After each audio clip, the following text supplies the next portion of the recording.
Hello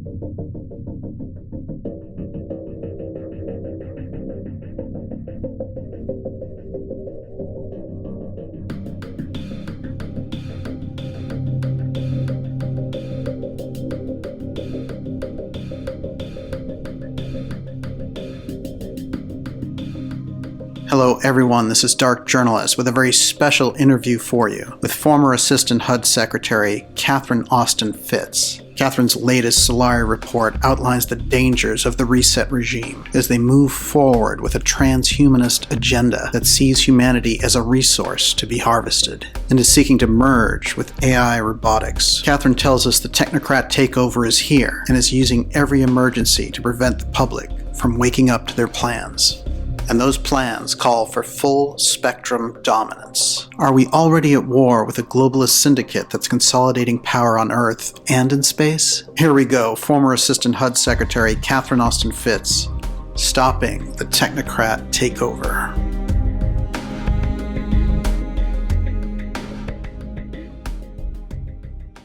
Well, what was it? I read someplace they had some general saying, we're going to have to wear masks 24/7, including indoors, by ourselves. Yes. And I am just dying to know what the rationale. Yeah, I mean, I've tried to make lists of all the different hypotheses of what the mask thing is about. Yes. And I really don't know what it is. And at this point, I'm ready to believe that their cloning doesn't work quite for the mouth. Yes. and they want to let loose lots of clones into the population. They can't do it unless everybody's covering their mouth. Well, because it's so weird. It's one of my favorite. Every week on this Solari, we have a Solari Hero of the Week. And I don't know if you saw Tracy Clark and her colleague. They're OSHA consultants, and they're part of one of the Michigan groups. And what I realized listening to them is, well, of course, the people who you should go to for advice on masks are OSHA experts because they have, decades of science and laws and regulations. And basically what they're explaining is most of the mask mandates are in violation of OSHA laws and regulations because it's not healthy to wear masks. Yes. And what you realize listening to them is, all these months you have all these OSHA experts who are scared to death to talk, and you realize how courageous they are for talking, but you realize how many people have been afraid and shut up because it's remarkable that they're mandating something which under OSHA regulations is deemed to be dangerous and not safe, and you would be, you could be prosecuted as an employer if you were to require it if you're placed under the OSHA laws and regulations. Right, getting right down to it. Well, it's weird, too, that Biden, part of his trip was a mask mandate from the federal level, which is something that they never pushed Trump into. He was always against that. Here's the thing, Biden's job is to destroy all independent producers, period. All right. Because that's how you do, if you can switch everybody from being an independent producer to getting a government check, then you've got them. Right. So their goal is to create mass dependency and shift to transhumanism and technocracy. And it's that simple. It's really that simple. It's that obvious. It's interesting with Biden because all the people around him that are popping up, there's a lot of neocons. And they've been saying, endless wars was always a myth. We've done a lot of good in Afghanistan, built hospitals, and they've done this whole thing, and they're like rebranding the war effort after Trump wants to take it. It's so nice to have a nice hospital as you're being slaughtered and liquidated. to have your body go through a nice hospital, that's good. Some good contractor fees. We know in Vietnam they used to smuggle drugs through the bodies, and they probably haven't stopped that. Right. Absolutely. Stacking, that's what I love about the guys who run America. They are so good at stacking functions. They really taught me everything I ever knew about stacking functions. Yes. Yeah. Catherine, let's talk about Trump's policies putting China back in line and how the Biden neoliberal forces can't wait to get back in power and get that China gravy train of money going again for them. One of the reasons to get rid of Trump was the pushback on China. It did push back on them, and that's why I think there's been a tremendous effort both by the Chinese and the globalists to do something about populism. And it's not Trump that they're after. They're out to kill the independent producer. They want total central control of all production and labor. And they want to integrate humans into the robotics labor force. And, they would rather just give everybody an independent business, an independent income, with money that they print. And so everybody has to sit down and shut up and do exactly what they say. No independent producers, no people sort of owning the intellectual capital, the capital, and the operations to give them trouble. So we're watching the boot come down on independent economic ability. The moves that this is fascinating, actually, because as soon as the election was over, and of course it's not over, as we know, it's really ongoing. But as soon as that started to happen, Trump's first moves post-election night were to fire the defense secretary, one, and to remove other people at Homeland Security and shift around people at the Pentagon, including elevating General Tata, who has been very outspoken about intelligence interference in military work. What's going on there? So I don't know. I don't have the evidence of what has happened. But when I saw Esprit's response to Trump suggesting that we send in troops to deal with the riots, it looked to me like he was part of the group or in the know for the negotiation of the contracts to send the rioters in the first place. In other words, what I submit we were watching was a real estate acquisition plan. And I think you had a multiple layered op of people being sent across state lines and finance state lines to go in and do what they were doing. And, when you saw how the Main Street and the establishment freaked when Trump said, let's do something that really stops them. Esprit looked like the guy who had negotiated a contract to have them all do that. And now with Trump suggesting he send in soldiers to stop them, you could see he had a major contracting problem. In other words, the guys who'd been paid to go wreck the place are saying, wait a minute, we never bargain. Our scope of work doesn't include having real soldiers with real guns try and stop us. Right. In other words, we had open field running, and now, so they look, he and that whole world of establishment figures, their whole smart grid real estate acquisition opportunity zone plan, I think, depended on clearing those places. And the last thing they needed was, and if you look at how Esprit reacted, he looked to me like a man who was in on the deal. Now that's just pure high octane speculation. But if I was Trump, I think Trump was truly shocked. I don't think he realized, Barr and the Department of Justice had the ability, when you're financing people to cross state boundaries to engage in arson and felonies, the Department of Justice has jurisdiction and can shut that down, and they did. Right. So, do you think that could have just been political expediency? No, and I'll tell you why. If you read the Dylan Reed and the Aristocracy of Stock Profits, my online book, yes, in 1994, Senator Biden passed the Omnibus Crime Bill of 1994, creating the economic basis for the private prison industry. The private prisons were then off and running, doing IPOs, raising capital, and everybody was licking their chops about all the real estate clearings you could do when you dropped in the SWAT teams and rounded up all the kids and stuffed them in prison. Okay? This is a huge real estate play. One of the biggest was in DC, and the Republicans and the Democrats were in on the real estate acquisition altogether with Katie Graham, who even describes the real estate opportunity in African American Washington in her biography. Wow. It's like, thank you, Katie, for making it obvious where the Washington Post stood on all of this. So you had Republicans and Democrats alike, thank you, Joe Biden, in on a whole deal. I describe it. It's all part of the drugs, the real estate, but it was a real estate acquisition plan. And the problem with it was you were rounding up kids who were either entrapped with the drugs you were bringing in or who were just innocent walking down the street. They had the misfortune of being poor and black and walking down the street. And you're rounding them up and putting them in slave labor camps. Let's not use the fancy word private prisons. These were slave labor camps. Right.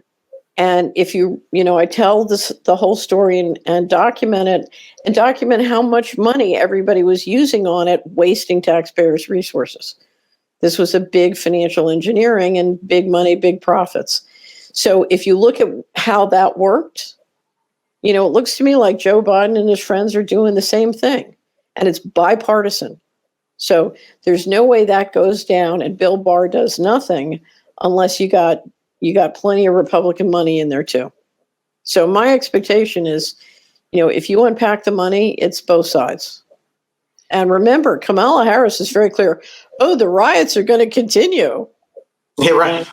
I'm sure they are because, those tech billionaires need to roll their profits over into opportunity zone tax shelters. Right. Big business. Every day I get these marketings of opportunity zone funds, and they are promising, expected internal rates of returns on the projects that are absolutely fantastic. In a low interest rate environment, how are you going to get those? Well, it's, if you can just declare, take Minneapolis, take Lake Street going across the middle of Minneapolis. If you can just declare all those businesses non-essential, shut them down, destroy their cash flows, and then come in and burn them out of their buildings, that's a real estate acquisition plan. Catherine, of course, you grew up in Philadelphia. Does this rampant voter fraud that took place there to swing the state to Biden seem beyond business as usual on some level? Well, here's the unbelievable thing, because I'll never forget when Biden retired and Penn gave him this little institute, which is just more kickbacks.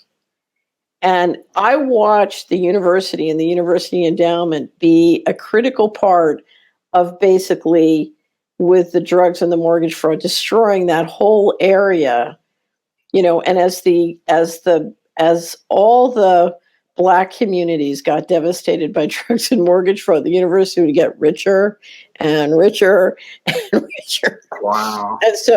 And so then to watch Biden get this $5 million chair or whatever, it's like nothing changes. Wow. Nothing changes. But what was interesting is, so election fraud has been with us for many, many decades in the United States. And it's been, first it was the big on the ground grassroots machines. And then you had the digital systems come in and the computer fraud just went nuts. And in this election, we see both. And it was pretty amazing because if you look, we knew, I don't think they could have beaten Trump without COVID-19. And I'm not saying they've beat him yet because, it's still, I don't like to call things over until the state certifications are over. I don't know. Yeah, I don't know what the quality of the lawsuits are or the quality of the evidence they're able to produce up against the particular state laws. It all gets very sort of bottom up quickly. So I don't know what the state of play is, if there's 10% chance or no chance or 100% chance. I just don't know.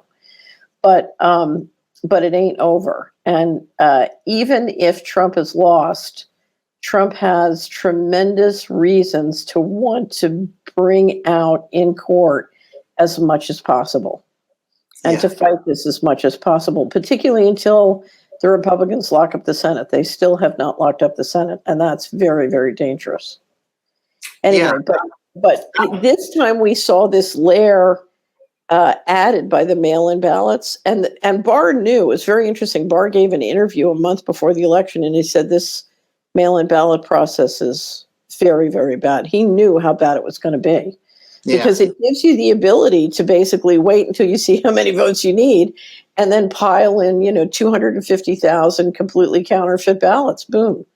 Yeah. It was funny. One subscriber sent me a link to the Pennsylvania database, and you can go look at the database online, and you play with the table press, and you have hundreds, if not thousands of people who were born in like 1800 and 1900. Oh, wow. You're looking at it and you're going, what? So I think part of the occult trick was to make it so obvious and so in your face that, it's all part of the Kavinian cult. So, this is all part of getting you to pretend to an official reality that makes no scientific, sense and has no basis in fact. So now, in addition to pretending that the magic virus is going to kill us all, we're going to pretend that Biden and Harris have been elected. Yeah. Catherine, let's talk about the reset regime, this kind of global syndicate that has some interesting plans, shall we say, laid out at the World Economic Forum. Where are their technocrat plans headed, and how do we describe their direction at this point? They are on a tear to wipe out and destroy all the independent producers in the middle class. They want to move to the next phase. So they want to end any pretense of democratic process and go to technocracy. And so COVID-19 is designed to basically, if you're an independent enterprise of any kind other than maybe a liquor store, you are deemed non-essential and shut down. And, that includes the small farm because they want to centralize control of the food system. And so you don't want to brook any more difficulty. You're ready to just, you're ready for the independent producer apocalypse. And that's what Biden and Harris are going to try and do if they get in. Right. They're part of a global process, these two, because we've seen it, they're going into these lockdowns in Europe and the UK and all that, and they've destroyed any kind of democratic semblance in Australia, for example. So I would say they are not part of a global process. I would say, if you've ever seen, I call them poodles. I used to call them attack poodles. Yeah. Their job is to do whatever they're told in exchange for pet treats. Mm-hmm. So if you ever seen a poodle looking for their little milk bone or pet treat, so I don't think these people are people who think. They're people who, they take an order like a ticket taker and then they go implement. And they're thrilled to be chosen by Mr. Global. And they're eager to work their way up the ladder. Franklin Sanders used to say they pine for the treats of the tapeworm. And you used to see this, I would be dealing with someone on a sort of rational basis, and then they get the call from the executive committee at the CFR or someplace like that. And suddenly it was like they'd lost their mind. They were so thrilled that, that Rockefeller called them, and they would do everything they were asked without thinking. And right. It was because they were so eager. It's so funny because everybody thinks money is a big incentive, but social inclusion and social prestige in our society, mm-hmm. It's remarkable to watch. And you watch Kamala Harris over the last 2 months, and she's just so happy to be in the room, to be invited to be in the room. She's like, I'm in the room.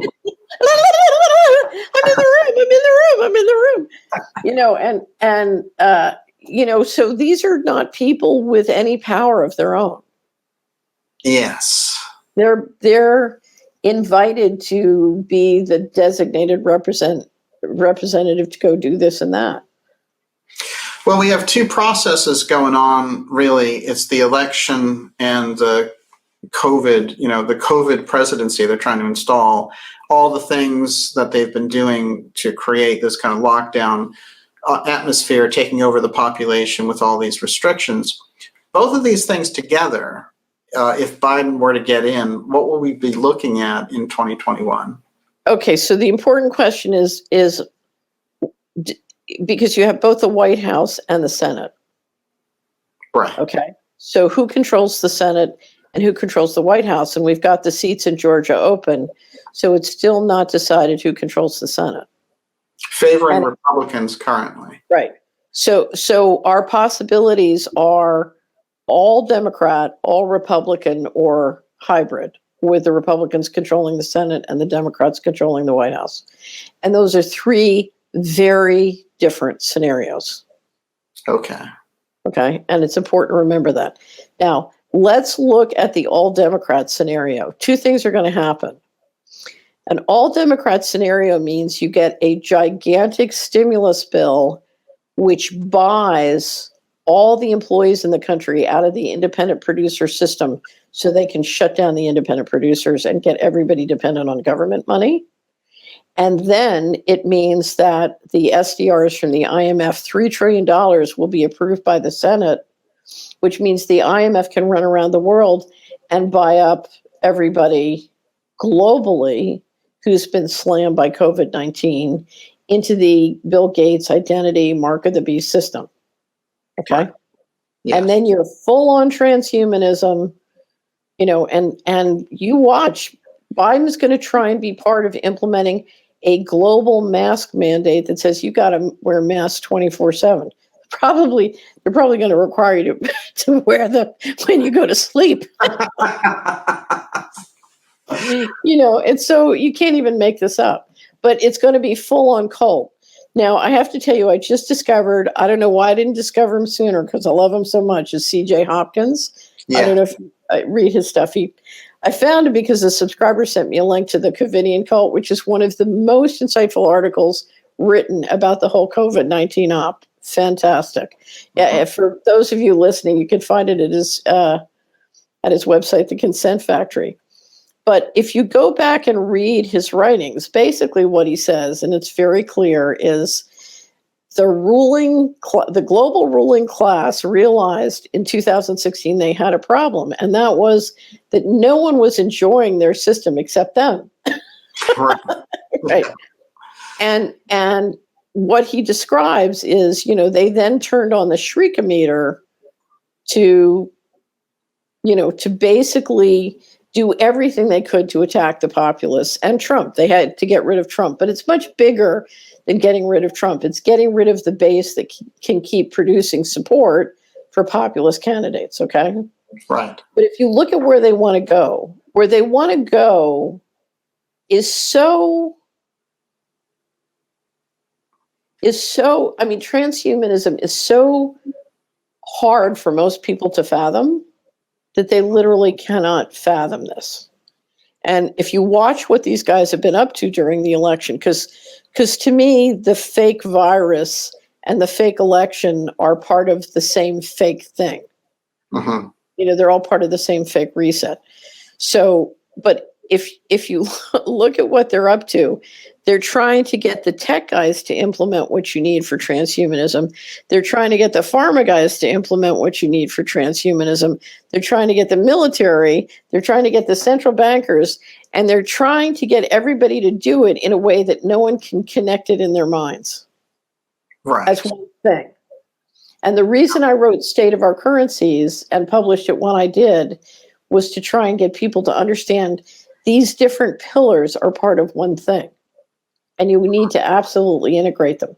I'll give you another perfect example, and I'm using this wonderful subscriber. I was on the phone with a subscriber yesterday, and they were arguing with one of their siblings about whether or not it was a good thing to destroy the United States of America. And her sibling was saying, we've had it with all of these disagreements. We need to break up the United States. Right. So I said to the subscriber, because their parents are in their 80s and dependent on Social Security and Medicare.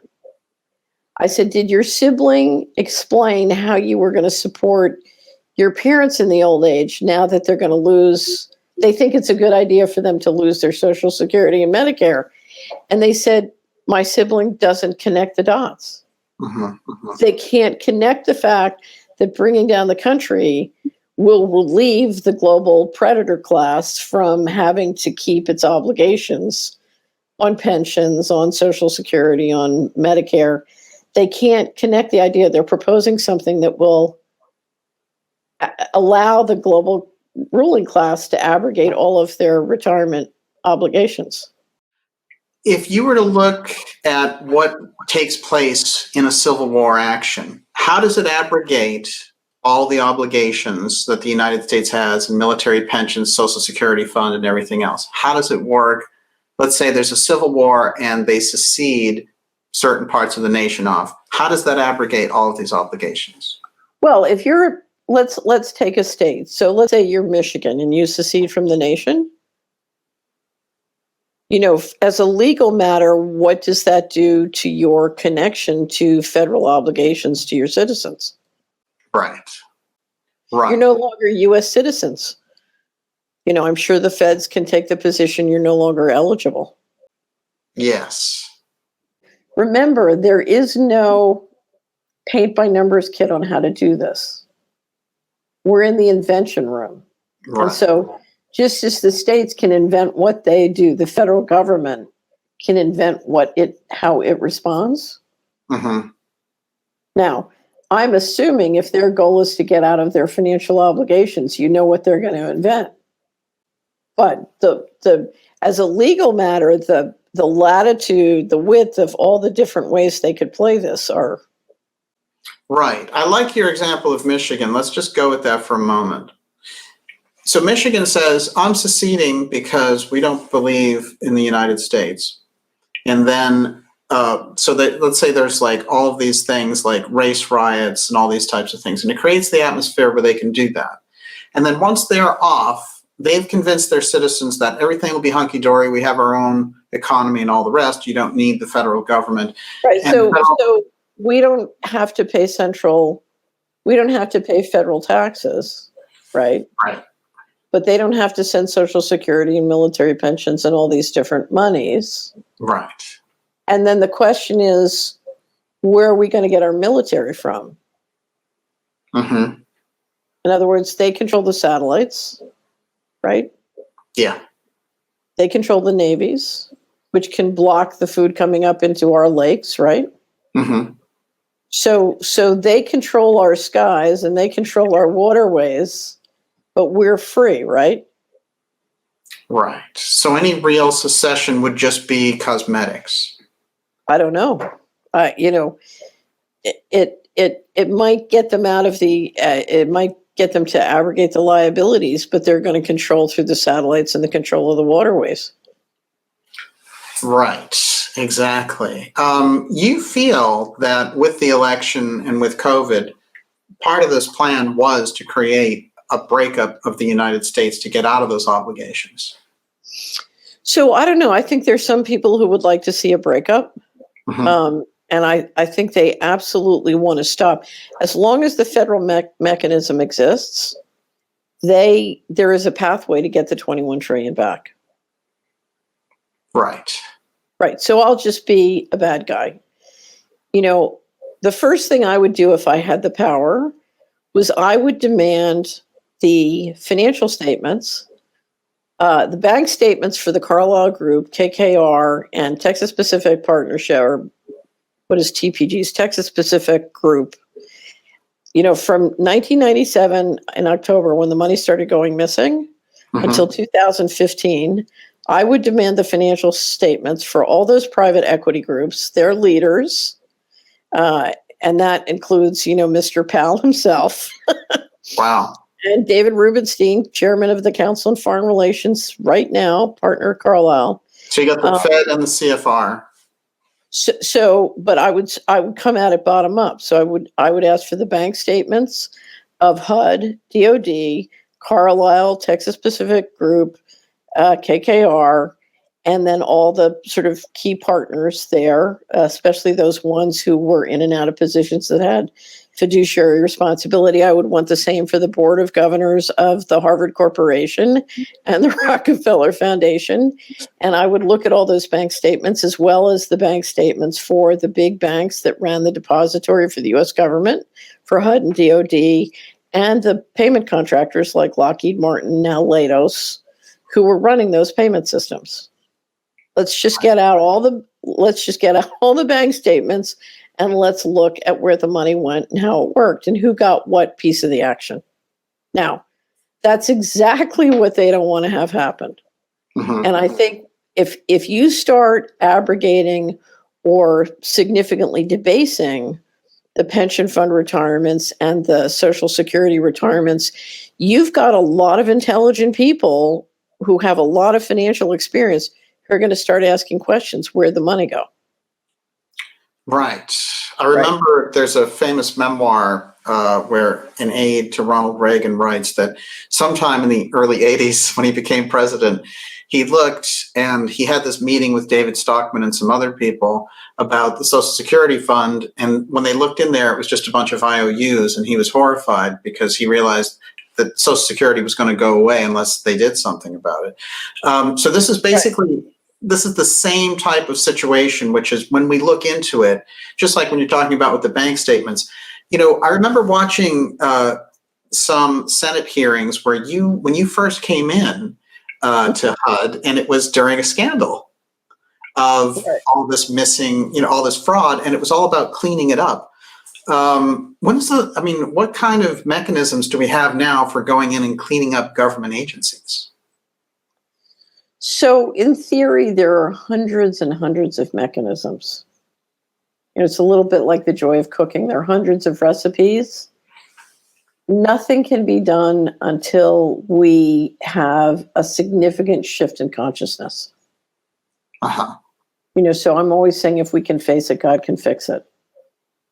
But we have to be willing to bring transparency about how the money works, county by county, state by state, and the federal government. I mean, this is the source of inequality. If you come into Solari, I have a new review of C.J. Hopkins' book on essays, The War on Populism. And in it, I republish a wonderful graph that Charles Hugh Smith put up in his latest article. And it shows inequality by country, and U.S. is massively the leader. And what I say in this review is basically it is the operation of the central bank treasury function that is the source of 99.9% of our inequality. In other words, we are using the federal government and taxpayers' resources to engineer inequality. And we're running it outside the law, okay? And that is the source of inequality. Today, the CFRs just put out a new article by a professor from MIT, your neck of the woods, that said, we don't quite know where inequality is coming from. And I almost wrote back to him and said, you know, David Rubenstein is the chairman of the Council on Foreign Relations. He knows where it came from because Carlyle was a huge beneficiary of it. So go get David to explain to you where inequality comes from and why his cost of capital at Carlyle is 0% and the average American is paying 16 to 17% on their credit card. David can explain it to you. Oh, yeah. Right. So we have to bring transparency to the federal credit mechanism and the fact that it's being managed outside the law, and then how that relates to how the money works in every one of our 3,100 counties. And if you can get 10% of the American people to sit down and say, okay, I'm ready to roll up my sleeves and go to work re-engineering the money, something can happen. But it can't happen unless you first turn on the lights.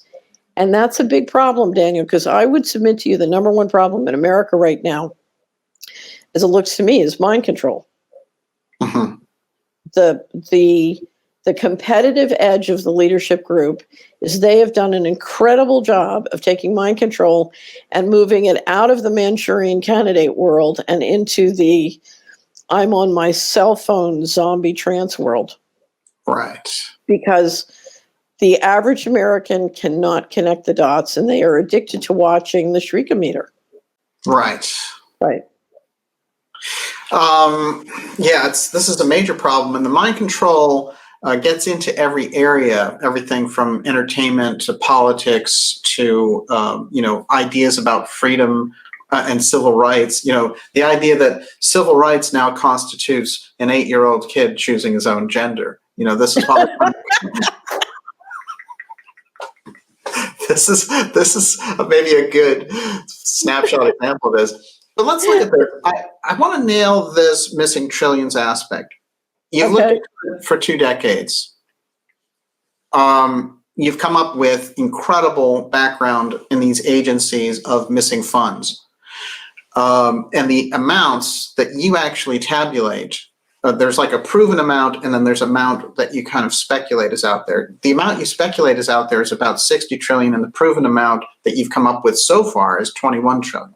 Well, the undocumentable adjustments in federal accounts is 21 trillion.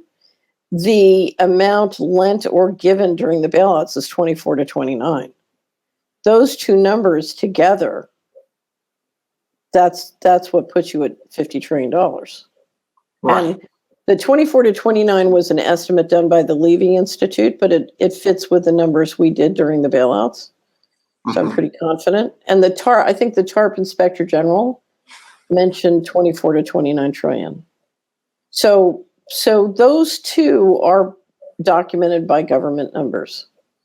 But Exactly. Here's the thing. Those numbers depend on a system that refuses to obey the laws related to financial audits, financial accounting, and disclosure. And if you were doing business with a company that for 20 plus years refused to obey the law regarding accounting and finance, I dare say you wouldn't trust anything they say. Exactly. Now, in addition to that 50 trillion that we know, we have beyond that indication of massive securities fraud using treasuries and government mortgage-backed securities.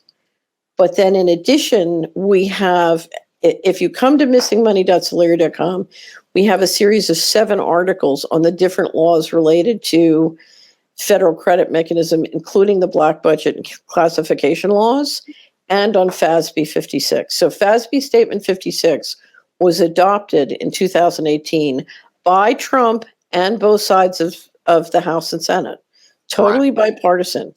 And that FASB 56 was a neat accounting trick that took the entire U.S. financial government financials completely dark.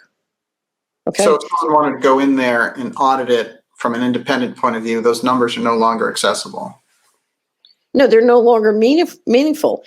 If I can move out of the accounts anything I want without telling you who did it, who decided, what it did, where it went, what it was, what's not in there, then the documents that I give you are totally meaningless. They mean nothing. Because I can do that. I can do that at 24 agencies and 156 related entities. But then, so we just published a new article by Dr. Skidmore. It's called FASB Statement 56 and the classification laws. If you come into Solari.com, it's right under what's new on the homepage. And what he describes is when you combine this with the National Intelligence Director has the power to waive SEC provisions for any private company. Okay. So I can take 100 of the banks and contractors who do business with the federal government. I can waive their obligation to comply with SEC laws related to disclosure. And then I can pump into them as much money as I want through FASB 56 secretly using taxpayer resources, but reporting nothing. I can break the law all day long. It's infinite money for private armies of the kind that are being dropped into almost every American city to burn Americans out of their businesses and homes, right? Yes. Right. Okay. So once you did that, what you're saying is there is absolutely no way when you look at the U.S. securities market of knowing what's real or not. Since 2018. Since October 2018. So while everybody was worrying about Brett Kavanaugh's childhood sex life, Nancy and Mitch McConnell and Schumer and Trump, and Mulvaney were, basically adopting FASB Statement 56. Now, if that money was the money that engineered the election fraud, Trump has only himself to blame. The Trump administration did that. Right. They did that. Now, let me just mention one other thing. We've watched this year. So there are 2 pieces of information. Joseph and I love to do unanswered questions. Yes. So these are two of my favorite unanswered questions for 2020. Okay, so one of them is, this year Jeff Bezos sold 10 billion of stock, and Buffett at Berkshire Hathaway bought back, and he's always been opposed to buybacks. He bought back at 9 billion of stock, thus giving 9 billion to some of his top largest investors, presumably, right? Mm-hmm. Okay, so that's $19 billion from Bezos and Buffett. Right. Where did that money go? Where did it go? Where did it go? So, yes, I want to know where the 21 trillion went, but I'll bet you if you wanted to find that 21 trillion, knowing where that 19 billion went would really help a lot. The other one I want to know is, you'll know immediately because you and Joseph had a great conversation with it in your monkey business discussion. I want to know what Charles Lieber was doing in Wuhan. Yeah. Because one of my questions on Wuhan was, did he and Mr. Gates and Mr. Fauci have a prototype on brain-machine interface that went bad and escaped the lab? No. If you look at the financial patterns, there was no escape the lab. Okay. We have pathogens around the world. First of all, this is not one thing. Mm-hmm. Okay. But whatever they're doing, they can turn it on and off. Yeah. So this was not an escape, because the US dollar has never gotten a mirror. What you're saying is all the angels of the angelic hierarchy were there to save the US dollar with the most magical intervention that just happened by divine authority. Right. No way. So whatever pathogens were being were operating, and however they were being brought to bear, it was very intentional. Well, let's look at this for bullet points for a second. The official story: there's a bat and gets out of this Wuhan thing, and China doesn't tell everyone in time. Okay, we all know that that's ridiculous. Now, can I just stop you?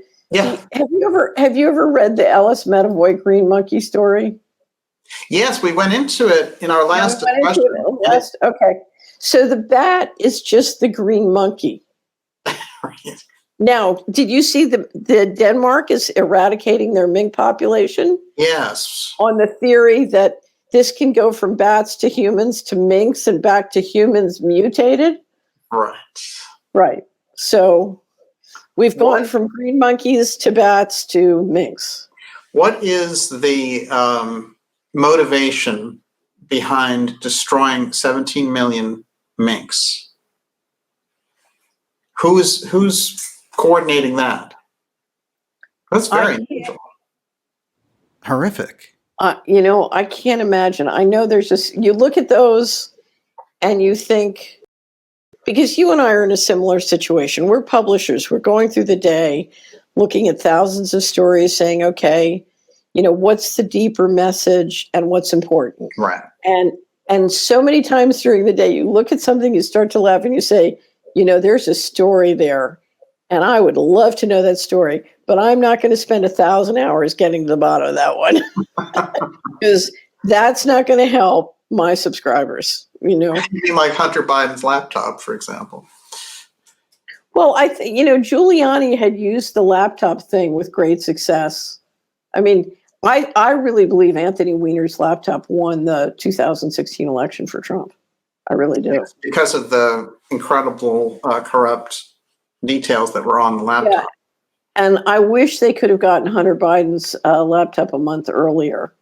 So, they started with it late. But watching the censorship on all of that was pretty incredible. Remarkable. Yeah, when Joseph talked about the Chinese website that would allow you to go look at pieces, yes, but there's no longer such a thing as a search on the internet. It's the censorship is unbelievable, so I couldn't find it. And Twitter censored the New York Post. That was pretty funny. Yeah. Well, it's very appropriate because Alexander Hamilton essentially wrote the Constitution, and he started the New York Post. So it would be very appropriate that Twitter would shut down Alexander Hamilton's newspaper, because they're trying to shut down his Constitution. That's for sure. No question about it. I want to spend a minute on Twitter because you have announced that you may be leaving Twitter because of the type of censorship that they've been performing. We've seen them take the president of the United States and delete his tweets, put up warnings on his tweets, completely blocking that interface. When Trump came out after the initial election results and said, this is the actions that we're taking, they kept cutting in from these different news sources. And you can look, there are a number of compilation videos about these news people saying the president is spreading disinformation. So there's no longer a free flow of somebody says something and somebody else facts checks it or whatever. It's just stop them, don't even look at it. You can't look at it. The censorship has to be that deep. So the corporate media, with rare exception, has never accepted the results of the 2016 election. Right. And that is an example of not accepting the results of the election because it is very inappropriate for the corporate media to censor the president. The president is free to say what he thinks, Right. and we elected him, and that's because we want to hear what he thinks. Yes.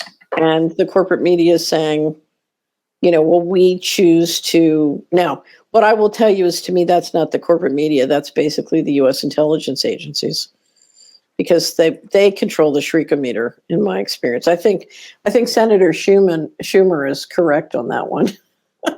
Yeah, right. He gave us the intel. I was waiting to see whether he would give CIA head the boot as well as DOD head.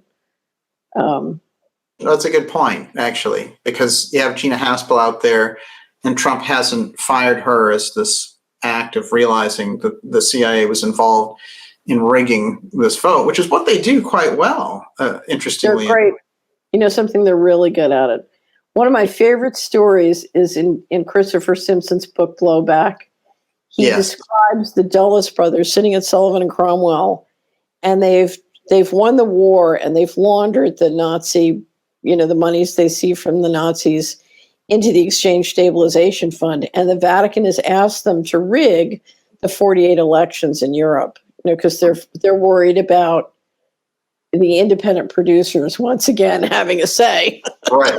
but they're calling them communists, Right. So this is the beginning of Operation Gladio and the rigging of elections, and it starts the long and sordid history of rigging elections since World War II.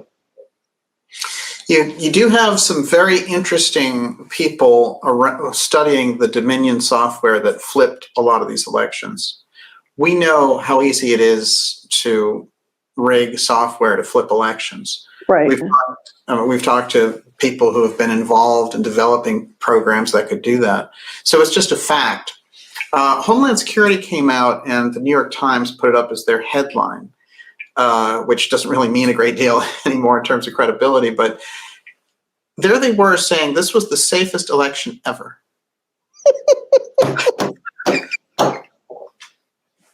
Now, is that fear? Because why would you even do that? Because everyone knows on some level. You kind of wonder. I don't know. You'd have to drill down to the specifics. Right. But I've gone through enough. I had an enormous encounter with the New York Times. Yes. Where they basically, if I'm right, broke the law. And they, have I ever told you that story? The Roger Stone story?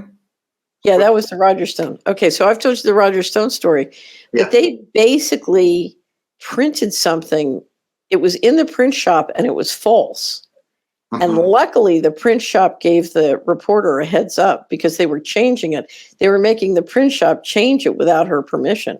Uh-huh. And the print shop called her, and she had to quit to shut it down. And wow. And what they were putting in there was just like fabricated, not true. And, the Washington editor who was doing it was going to basically kept his job. So, it was something like that with the Washington Post, which was arguably even more ugly. But, these entities are not their job, they're writing a fiction story. Right. They're writing, how can I describe it? It's like writing it's like scripting and inventing a reality TV show. Mm-hmm. And their job has nothing to do with the truth. And now, on any, there are many stories that are non-controversial, and you will see very intelligent, capable reporters trying to do a high-integrity job of, describing what the construction in the Washington sewer system is going to be over the next year. Do you know what I mean? So I'm not saying that, there's not a lot of that. But their job is basically to invent a cover story for the empire. That's what they do. Right. And they're writing fiction. It's a fictional story that they're writing, and that's what they do. And why? But I think the problem is not that they do it, is why in the world does anybody read them or listen to them? Yeah. I mean, that's the problem. The problem is not that they're doing what they're doing. The problem is, why is anybody paying attention to them? Yes. And I speak to very intelligent people, and they're like, every day I wake up with the New York Times. And I said, well, if this were 1977, you might be getting some pretty good information. Right. But you have to realize it's 2020. And even though you've had them for decades, that they have turned into a totally different thing. As a matter of fact, they've lost a lot of valuable contributors because of that environment of just creating their own reality. It's interesting because Glenn Greenwald and Matt Taibbi and people who are generally associated with more kind of left ideas, they see the kind of sick censorship around mainstream media and the tech companies. So it's a very strange thing. We actually have a kind of a neoliberal control base around the media and the tech companies, and the traditional liberals, they're isolated. They've frozen them out along with these other voices coming more from, the populism side. So it's kind of interesting. You're getting rid of both the kind of Trump voices and these other voices over here on the left. It's not even like you're celebrating a natural kind of left-right paradigm in America. You're basically moving these people over on the left who have objected to you and these people over here on the populism Trump side who've objected to you. And you're taking this very small sliver in the middle and you're using that as the basis of reality. Well, but here's what you've got. It's the same with the churches. In America 10 years ago, you had two kinds of churches. You had a church that was supported with the tithes and donations of its congregation, or you had a church that was run by a top-down endowment and the pastor was chosen sort of by the top-down process. Okay? Right. So where is the media that can generate enough money to cover its costs? Big problem. That's been the problem with investigative reporter. Where's the media that can cover its costs with the support of its listeners and donors and subscribers that can afford to tell the truth? Yes. Because, I know a lot of great reporters and they're out there hustling and they're very talented. They're very capable. They want to do a good job. But something, they want to get invited to Brookings. And, they won an award from Harvard. And they want to be invited to write for the New York Times. So they're hungering to rise up in the empire's ladder. And they have yet to face that there is no opportunity on that ladder for anybody seeking the truth. So they're trying to find the middle of the road, and there isn't any. I mean, that's what I accepted in 1998 when I said, I'm out. I'm out. I'm never going back. I'm going to figure out a way to support myself out there in the wilderness, and I'm just going to follow the truth. And you know something? I mean, you've been on a similar path, but something, what I've found is the truth can be a very lonely road. Now, it has its joys. It's, but, it's a very lonely road because I would say 9 out of 10 people who you think are independent media, they're pining for the treats of the tapeworm. Yes. Absolutely. And this is a problem. It's sort of like a institutional problem. No, it's not a problem, but it's an opportunity, because if you are a consumer of intelligence, so I divide it this way: you got news, you got entertainment, and you got intelligence. And one of the things that's very important is, if you want intelligence, it's very important to not mix that up with entertainment or news. Okay. If you're trying to get your intelligence from entertainment, you're toast. Okay. Yeah. So you want to divide those three spaces. And then when you want intelligence, you are going to have to pay for it. You know, intelligence, that if you look at the guys who run the planet, Mr. Global pays a fortune for good intelligence. Yeah. That is, you know, in good intelligence is what wins the war, not the biggest weapons. Weapons help, but you got to have intelligence. So you've got to decide, okay, what are you going to pay for intelligence and how are you going to get it? And you have to spend time and money, and you have to be able to think very clearly about dividing that, because from entertainment. I have seen more family fortunes destroyed by people looking for intelligence and getting it in entertainment. And the next thing you know, fear porn, hope porn, they've been relieved of their bank account. Right. So now, if we can create a class of citizens who are willing to go to work to be part of and build intelligence networks, you know, and don't hunger for the treats of the tapeworm. You know, it's funny. I'm a new C.J. Hopkins fan, so I have to keep quoting him. But he starts off his latest book of essays with a quote from George Orwell, where he says, "If there's hope, it's among the proles." Yes. So us proles are going to have to build and manage and run our own intelligence networks. That's how it is, right? Yeah. Because I think the leadership plan, God love them, is going to fail. Yeah. So we got to invent our own plan. If we want a human civilization, we're going to have to invent it. Give me 1 minute of what you think that leadership plan is. Hold it. Do you have state of our currency? Yes. Where is it? Just hold it up. That's the plan. That's the plan. I wrote out their plan. I wrote out what they're doing. I wrote up how they're doing it and what they're doing and how to understand it and watch what the Great Reset is. They're trying to extend the dollar reserve currency and bring in a new all digital system. Yes. And it's not a currency system. It's the end of currencies. It's a complete control system. Right. It's all in there. But I'll flash a graphic of the cover of that, because I have this one here, but I don't, the other one is in the other room. But I'm going to say this.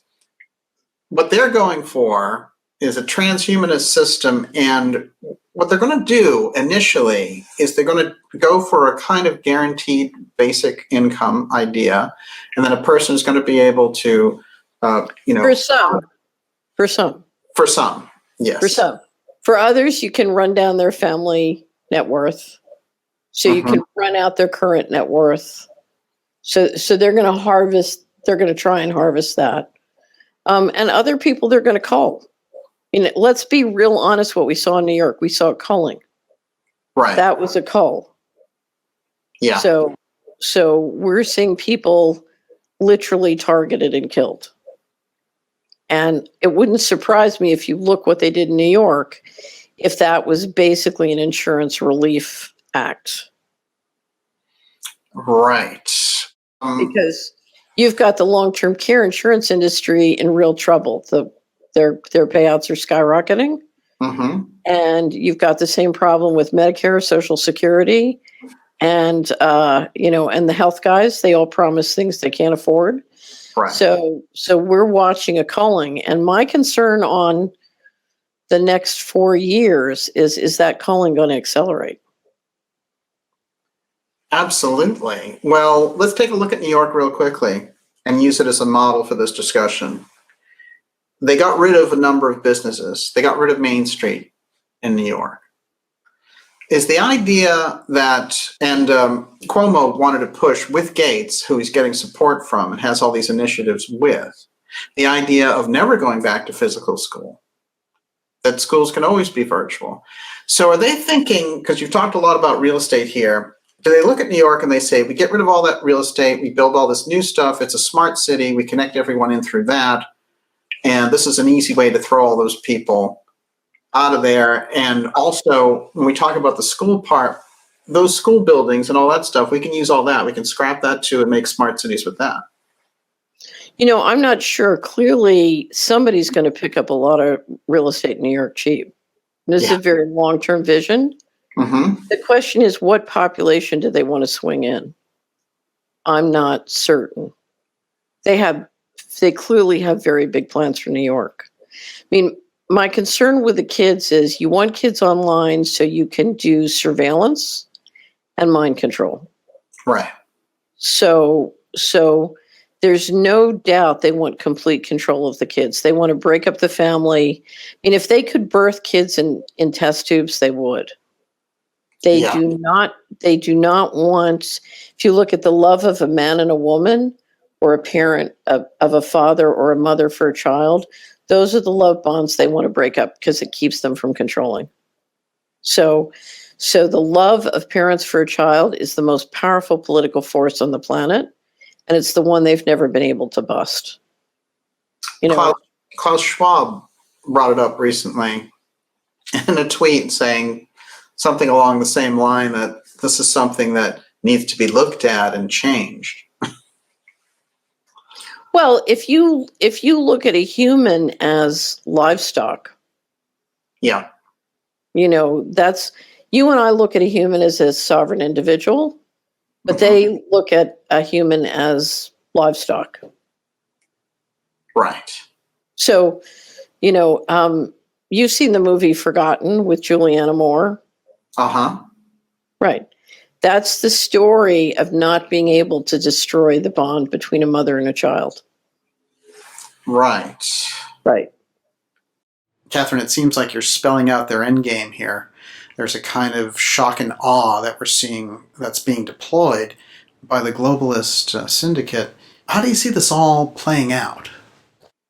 Right now, we have two different visions. And one vision is a vision of life and living things, where we are connecting and resonating electromagnetically with all life, with the birds, with the trees, with each other.